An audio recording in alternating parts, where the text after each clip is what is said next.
Bonjour à tous et bienvenue dans votre Info News. Tout de suite les titres de ce 5 avril 2018.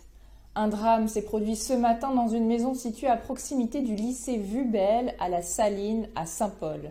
Une femme a été tuée à son domicile. Son corps aurait été retrouvé dans la salle de bain. Selon les premiers éléments, il s'agirait d'un drame conjugal. L'amant serait le meurtrier.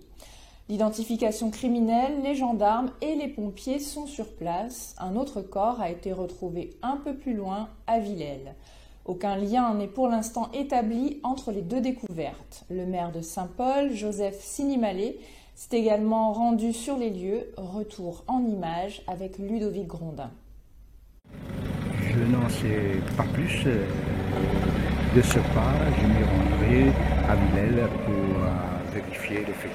Je ne confirme rien parce que je peux confirmer un mot, oui, mais là je redescends tout de suite de ce pas pour vérifier s'il y a un enfant.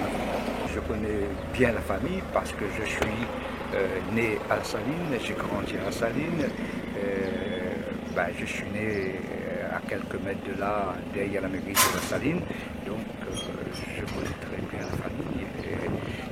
C'est la famille d'un ancien prêtre tamoul de la Saline qui est très connu. Je suis troublé, très troublé par cet acte de violence. À la demande du directeur général de la CGSS, 2 conférences-débats étaient animées ce matin au CREPS par le procureur de la République. Cette action de sensibilisation des agents intervient dans le cadre du plan de prévention et de lutte contre le sexisme, le harcèlement sexuel et moral mis en place par le directeur en début d'année. L'objectif étant avant tout la prévention des risques professionnels. Le procureur, quant à lui, est intervenu sur le cadre légal et le risque pénal auquel s'exposent les auteurs de harcèlement.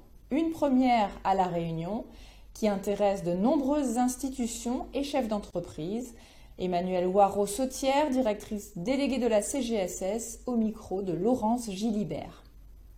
En fait, cette action, elle s'intègre dans un plan d'action assez large qui vise à améliorer la qualité de vie au travail à la CGSS.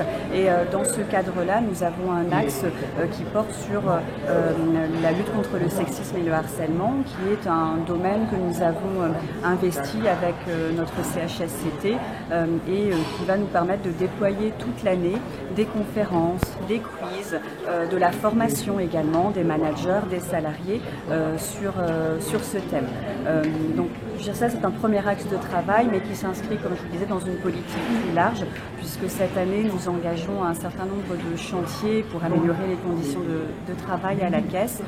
Nous avons un chantier, par exemple, sur le télétravail, un autre chantier sur le droit à la déconnexion, une réflexion aussi sur le bien-être physique au travail, et puis également la mise en place d'espaces de discussion à la caisse dans lesquels on peut parler de ces conditions de travail et faire des propositions. À l'appel de Solidaire Finance, les agents des finances publiques de La Réunion étaient réunis au centre de Champfleury ce matin afin de faire connaître leur mécontentement. La réforme CAP 2022 prévue par le gouvernement rime selon eux avec accélération du non-renouvellement des départs à la retraite, volonté de transfert de missions et suppression de sites, une situation dénoncée par le syndicat. Charline Bakowski a interrogé Jocelyn Cavillo, administrateur Océan Indien Solidaire Finances Publiques. Aujourd'hui, le gouvernement parle de CAP 2022 qui est censé être la réforme moderne qui va apporter des avantages aux usagers et éventuellement aux conditions de travail des agents. Donc, ce qu'on dit, c'est que la réalité de CAP 22, c'est transfert de mission. Transfert de mission, le cadastre par exemple, qui va être transféré soit dans les collectivités ou soit en tout cas à l'extérieur des services de la DGFiP. La gestion comptable des hôpitaux qui va être transférée, soit dans les hôpitaux ou soit dans une agence privée. Si on a un autre exemple, c'est la fermeture des sites. D'après nos projections, on pourrait le CHU, le poste comptable du CHU, centre hospitalier universitaire, ça c'est une certitude, elle sera transférée, fermée. Le poste comptable de Saint-Leu, par exemple, pourra être fermé, supprimé par rapport à ces réformes. Donc ça, c'est ce qu'on dénonce. Déjà qu'on est en sous-dotation, si on enferme d'autres et si on transfère des missions dans des collectivités qui sont dans un contexte de restriction budgétaire et avec des transferts de missions, on voit bien que l'usager, il ne pourra pas gagner.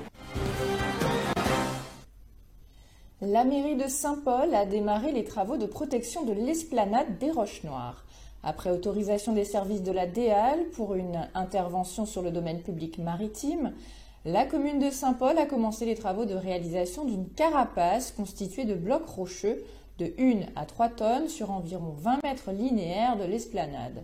Rappelons que la houle avait provoqué l'effondrement d'un mur de clôture et de l'accès à l'esplanade côté nord, et plus spécifiquement sur le poste de secours, la destruction du caillebotis et l'érosion du niveau de sable à l'avant du poste MNS, les activités nautiques sur le plan d'eau de la plage des Roches Noires et la baignade restent interdites. Et après une accalmie relative en cours de nuit, les pluies se sont intensifiées de nouveau sur une moitié est de l'île. Ces précipitations prennent temporairement un caractère orageux. Par accumulation, les cumuls sur le relief deviennent importants sur les flancs du volcan. Ainsi, on a relevé ce matin à 6 heures locales 284 mm en 24 heures. C'est la fin de votre JT, votre Info News revient à 18 h. Bon appétit à tous.